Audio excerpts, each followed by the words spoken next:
දැන් මේක ෆ්ලැට් කරගත්ත අපි බලමු මේක කලර් කොහොමද කියලා මම මුලින්ම මේක ඔන් කරගන්නවා. දැන් මම ගන්න කිව්වා මේක ඔන් කරගන්න.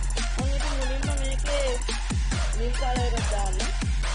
ඔය නිල් කලර් එකට මම පාට දෙකක් තුනක් දැනගන්න බයවනේ මම ආදිච්චට දෙකේ නැති. දැන් මම රතු දාන්න. යෙලෝනේ දැන් මම රතු දැම්මා. රතු සහ කොළ තියෙන දැන් මොකද? ඊළඟට මම පාට දාලා බලන්න. මේ බලන්න කොහොමද තියෙන්නේ. ඊළඟට මම කැමිලි පාට දාලා බලන්න. ඊළඟට මම කොළ පාට දාලා. ඒ වගේම එක එක මොඩ් තියනවාද බලා ගන්න පුළුවන්. ඒක මොඩ් තියෙනවා. මේ වගේ තියෙනවා.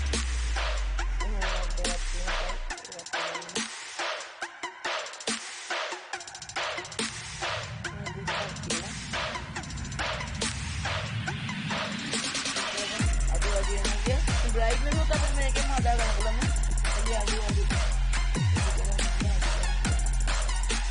कभी क्या नहीं हुआ कभी क्या नहीं हुआ इनके बाद समझ लीजिए मैं मादा करना बोला हम मेरे घर का लास्ट में मैं कलर डाल देना है कि मैं क्या मारते RGB LED डिटेक्ट